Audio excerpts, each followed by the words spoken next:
शांति। 16 फरवरी 2023 प्रातः मुरली। ओम शांति। बाप दादा मधुबन। आज बाबा हम बच्चों को समझाते हैं, मीठे बच्चे, इस समय सभी के सुख संपत्ति का देवाला रावण 5 विकारों ने निकाला है। तुम अभी रावण रूपी दुश्मन पर जीत पाकर जगत जीत बनते हो।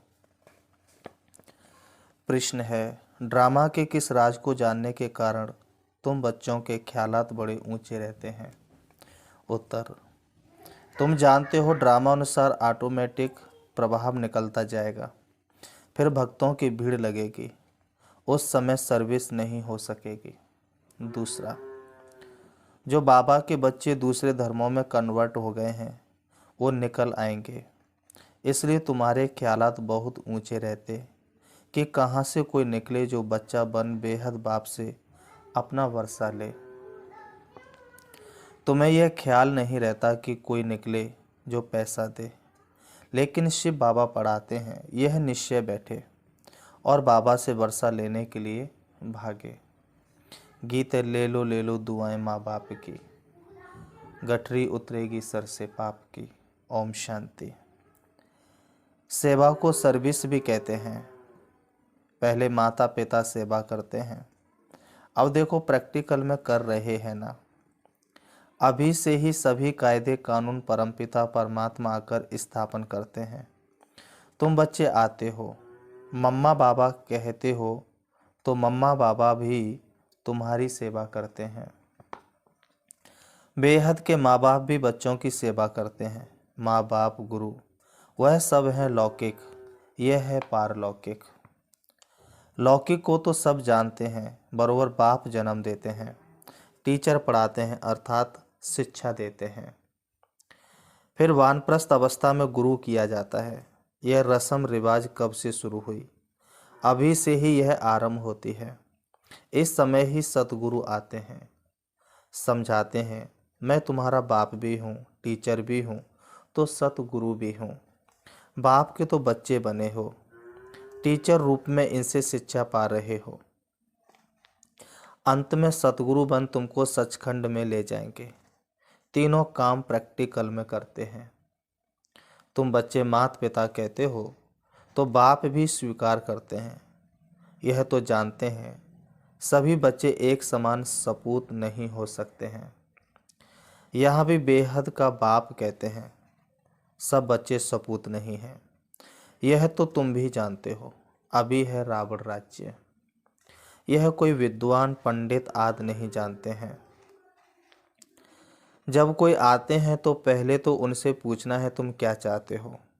फिर कोई शांति चाहते हैं, इसलिए गुरु ढूंढते हैं। सतयुग में तो कोई गुरु आदि नहीं ढूंढते, क्योंकि वहाँ दुखी नहीं है, वहाँ कोई अप्राप्त वस्तु नहीं है। यहाँ तो कोई ना कोई वस्तु की लालसा रख गुरु के पास जाते हैं। कोई का सुनेंगे कि उनकी मनोकामना पूरी हुई तो खुद भी उनके पिछाड़ी में जाएंगे। सन्यासी पवित्र बनते हैं तो उन्हों की महिमा तो बढ़नी ही है, बहुत शिष्य बन जाते हैं। विवेक भी कहता है जो पवित्र बनते हैं उनकी महिमा जरूर बाप को करानी है। तुम पवित्र बनते हो तो तुम्हारी कितनी महिमा होती है। तुम्हारे द्वारा मनुष्यों का 21 जन्मों के लिए कल्याण हो जाता है। सर्व मनोकामनाएं 21 जन्मों के लिए पूरी हो जाती है। यह भी तुम जानते हो। दुनिया में यह भी कोई नहीं जानते हैं कि परमात्मा कब आते हैं। जगत अम्मा कौन है जिस द्वारा हमारी सभी मनोकामनाएं पूरी हो जाती हैं। अब सब घोर अंधियारे में है, यथा राजा रानी तथा प्रजा। पहले कम अंधियारा होता है, फिर कलयुग में घोर अंधियारा होता है। माया के राज्य को घोर अंधियारा कहा जाता है। बाप कहते हैं भारत का बड़े से बड़ा दुश्मन भी माया रूपी 5 विकार है। तुम जानते हो इस माया रावण ने सीताओं को हरण किया, अर्थात अपनी जंजीरों में कैद किया। बाप आते हैं इस बड़े से बड़े दुश्मन से लिबरेट करने। यह भी कोई को पता नहीं कि भारत जो इतना माला माल था उनको इतना कंगाल किसने बनाया। यही रावण बड़ा दुश्मन है, इनकी प्रवेशता के कारण भारत का यह हाल हो गया है। कहा जाता है ना, तुम्हारे में क्रोध का भूत है, परंतु मनुष्य समझते नहीं है कि 5 विकारों को भूत कहा जाता है। यह भूत अर्थात रावण ही सबसे बड़ा दुश्मन है। ऐसे नहीं कि मुसलमानों व क्रिश्चियन ने भारत को कंगाल बनाया, नहीं, सबके सुख संपत्ति का देवाला इसी रावण ने निकाला है। यह बात कोई नहीं जानते हैं। अब संन्यास धर्म को 1500 वर्ष हुए हैं। उन्हों की संख्या बहुत वृद्धि को पाई हुई है। वृद्धि को पाते पाते अभी आकर जड़ी भूत अवस्थाओं को पहुँचे हैं। तुम्हारा तो अब सतो प्रधान नया झाड़ है। तुम अभी रावण के साथ युद्ध कर रहे हो। गीता में रावण का नाम नहीं है। उन्होंने फिर हिंसक युद्ध दिखा दी है। बाप कहते हैं, तुम इन 5 विकार रूपी रावण पर जीत पाने से जगत जीत बनेंगे। अन्य सभी धर्मों को तो वापिस जाना है, क्योंकि सतयुग में तो होगा ही एक धर्म एक राज्य। सो जिन्होंने कल्प पहले लिया था, जो सूर्यवंशी बने थे, वही सतो प्रधान नंबर 1 बनेंगे, राज्य करेंगे। सतयुग में था ही एक धर्म, फिर पुनर्जन्म लेते लेते अभी तो बहुत वृद्धि हो गई है। बाबा कहे जैसे अन्य धर्मों में भी अनेक प्रकार की वृद्धि हो गई है, वैसे इसमें भी ब्रह्म समाजी, आर्य समाजी, सन्यासी आदि कितने हैं, वंडर है तो सभी भारतवासी एक आदि सनातन देवी देवता धर्म के ना। सिजरा तो ऊपर से ही वही चला आता है ना। भारत खंड है सचखंड, जहाँ बाप आकर देवी देवता धर्म में ट्रांसफर करते हैं। यह तुम जानते हो। पहले 7 रोज भट्टी में रख शूद्र से ब्राह्मण बनना पड़ता है। सन्यासियों को तो वैराग्य आता है, जो जंगल में चले जाते हैं। उन्हों का रास्ता ही अलग है। घर बार छोड़ जाते हैं। उन्हों को कोई तकलीफ नहीं है। हाँ, मनसा में तो संकल्प आएंगे। काम विकार से तो छूट ही जाते हैं। बाकी क्रोध आता है। उनमें भी नंबरवार तो होते हैं ना। कोई उत्तम, कोई मध्यम, कोई कनिष्ठ भी होते हैं। कोई तो एकदम डर्टी भी होते हैं। सतयुग में भी भल सुखी तो सब होते हैं, परंतु नंबरवार मर्तबा तो है ना। बाबा समझाते हैं, सूर्यवंशी राजा रानी प्रजा, चंद्रवंशी राजा रानी प्रजा, उत्तम मध्यम कनिष्ठ तो होते हैं ना। यह सभी धर्मों में होते हैं। तो बाप सभी राज बैठ समझाते हैं। इस मार्ग में डिफ़िकल्टी बहुत है। सन्यास मार्ग में इतनी नहीं है। उन्हों को तो वैराग्य आया, सन्यास लिया, खलास। कोई कोई फेल होते हैं, बाकी जो पक्के होते हैं उन्हों का वापिस आना मुश्किल है। यहाँ तो यह है गृहस्थ व्यवहार में रहते पवित्र रहना। बाप समझाते हैं, बहादुर वह है जो दोनों इकट्ठे रहो और बीच में ज्ञान योग की तलवार हो। ऐसे एक कहानी भी है कि उसने कहा कि गढ़ा भल सिर पर रखो, परंतु तेरा अंग मेरे अंग से ना लगे, अर्थात विकार की भावना ना हो। उन्होंने फिर शरीर समझ लिया है। बात सारी विकार की है, अर्थात नगन नहीं होना है। काम अग्नि में जलना नहीं है। बड़ी मंजिल है तो प्राप्ति भी बहुत बड़ी है। सन्यासी पवित्र बनते हैं तो उन्हों को भी कितनी प्राप्ति है। बड़े बड़े महामंडलेश्वर बन बैठे हैं, महलों में रहते हैं। बहुत लोग जाकर पैसा रखते हैं, चरण धोकर पीते हैं। बहुत महिमा होती है, परंतु नंबर 1 महिमा है ईश्वर की। वही स्वर्ग का रचयिता है। वहाँ माया का नाम निशान नहीं रहता। सन्यासी भी यह नहीं समझते कि माया 5 विकार हैं, सिर्फ पवित्र रहते हैं। उन्हों का ड्रामा में यही पार्ट है। उन्हों का है ही हठयोग सन्यास, तुम्हारा है राजयोग सन्यास। वह है राजयोग तो सिखला ना सके, वह है शंकराचार्य, यह है शिवाचार्य। तुम भी परिचय देते हो हमको भगवान आकर पढ़ाते हैं, वह तो जरूर स्वर्ग का मालिक बनाएगा ना, नर्क का तो नहीं बनाएंगे। वह रास्ता ही स्वर्ग का है, तो गृहस्थ में रहकर पवित्र रहना। इसमें ही मेहनत है। कन्याओं को शादी बगैर रहने नहीं देते हैं। आगे विकार के लिए शादी करते थे, अब विकारी शादी कैंसिल कर ज्ञान चिता पर बैठ पवित्र जोड़ा बनते हैं। तो अपनी जांच करनी होती है कि माया कहाँ चलायमान तो नहीं करती है। मन में तूफान तो नहीं आते हैं। भल मन में संकल्प आते हो, परंतु कर्मेंद्रियों से विकर्म कभी नहीं करना। भाई बहन समझने से, ज्ञान चिता पर रहने से काम अग्नि नहीं लगेगी। अगर आग लगी तो अधोगति को पा लेंगे। यूं तो सारी दुनिया भाई बहन है, परंतु जब बाप आते हैं तो हम उनके बनते हैं। अभी तुम प्रैक्टिकल में ब्रह्मा मुख वंशावली हो। तुम्हारा यादगार भी यहाँ है। आधर कुमारी का मंदिर भी है ना। जो काम चिता से उतर ज्ञान चिता पर बैठते हैं, उनको अधर कुमारी कहा जाता है। तुम सन्यासियों को भी समझा सकते हो। बाकी कोई से फालतू माथा नहीं मारना चाहिए। पात्र जिज्ञासु होगा, वह तो अकेला आकर प्रेम से समझेगा। कई हंसी उड़ाने के लिए भी आते हैं, इसलिए नवज देख ऐसी दवाई देनी चाहिए। बाप ने कहा है पात्र को दान देना है। आजकल दुनिया बहुत खराब है। सन्यासी लोग तो कपड़े पहन लेते हैं और जाकर अलग रहते हैं। कुछ ना कुछ मिल जाता है, मजे से खाते पीते रहते हैं। आजकल उन्हों का प्रभाव है ना।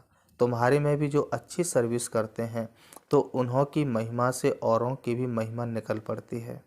जो बच्चे अच्छी सर्विस करते हैं तो सब कहेंगे इनके माँ बाप भी ऐसे होंगे।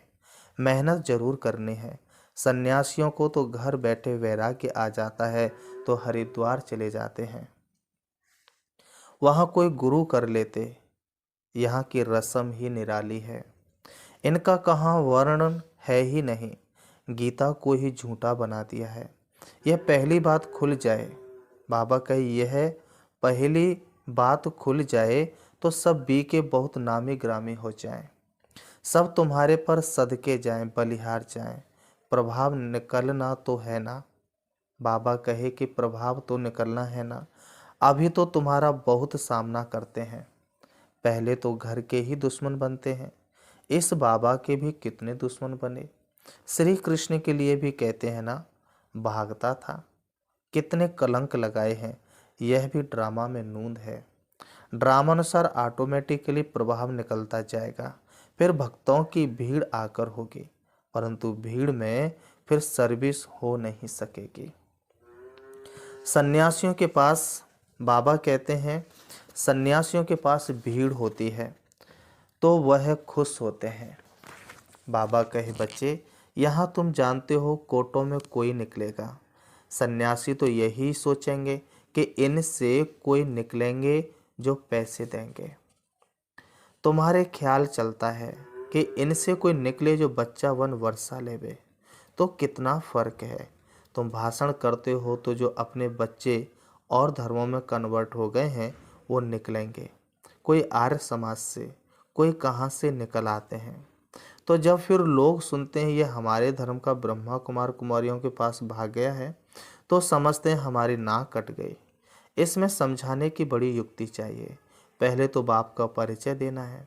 भल कोई लिख कर भी देते हैं, बरोबर शिव बाबा पढ़ाते हैं, परंतु उसमें खुश नहीं होना है। निश्चय बिल्कुल नहीं बैठा है। बाबा कहे भल कई बच्चे पत्र भी लिखते हैं, परंतु बाबा लिख देते हैं।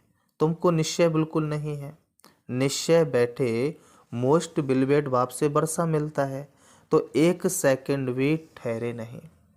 विवेक कहता है कि गरीब झट भागेंगे, साहूकार कोई बिरला निकलेगा, साधारण कुछ निकलेंगे।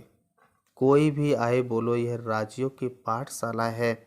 जैसे डॉक्टरी योग वैसे ही है राजयोग है, जिससे राजाओं का राजा बनना है। हमारा एम ऑब्जेक्ट है ही मनुष्य से देवता बनना।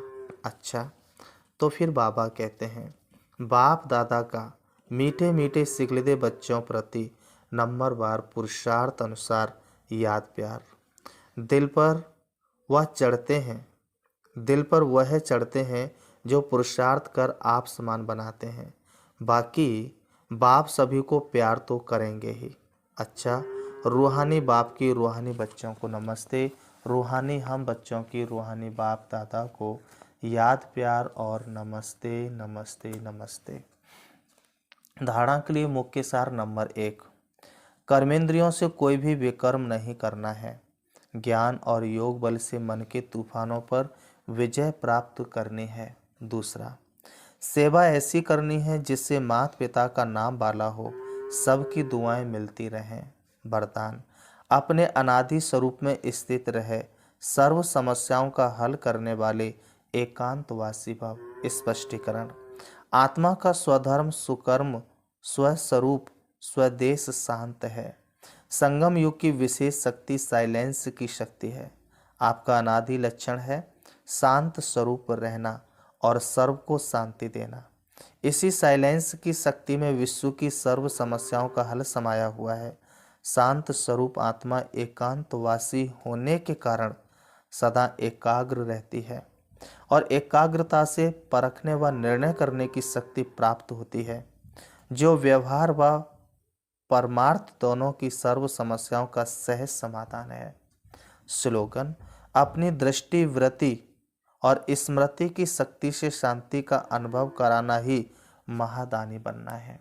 अच्छा, ओम शांति। अच्छा, ओम शांति। अभी हम 5 मिनट श्री बाबा को याद करेंगे। चारों तरफ से अपने मन को हटाएंगे, टिकाएंगे अपने मन को एक ही संकल्प में। मैं शक्तिशाली आत्मा हूँ, मैं शक्तिशाली आत्मा हूँ, मैं शक्तिशाली आत्मा हूँ, मैं निर्विघ्न आत्मा हूँ, मैं निर्विघ्न आत्मा हूँ, मैं निर्विघ्न आत्मा हूँ। सर्वशक्तिवान बाप की संतान हूँ, इसलिए कोई भी विघ्न मेरे सामने टिक नहीं सकता। मेरे अंदर सर्व शक्तियाँ हैं। मैं रूप में बिंदु हूँ, अति सूक्ष्म हूँ, लेकिन मेरा प्रकाश सूर्य से भी ज़्यादा तेज है। मुझे आत्मा की किरणें चारों तरफ फैली हुई हैं। मैं आत्मा सारे विश्व के दुख हरने वाली हूँ, क्योंकि मैं दुख हरता सुख करता बाप की संतान हूँ। अब मैं आत्मा अपने प्यारे पिता परमात्मा से मिलने के लिए उनके पास परम धाम जा रही हूँ। पहुँच जाती हूँ अपने मीठे घर में। देख रही हूँ शक्तिशाली सर्व शक्तियों के सागर, पूरे ब्रह्मांड में जिनका प्रकाश फैला हुआ है। दिव्य चक्षु के द्वारा मैं अपने प्यारे पिता परमात्मा को देख रही हूँ।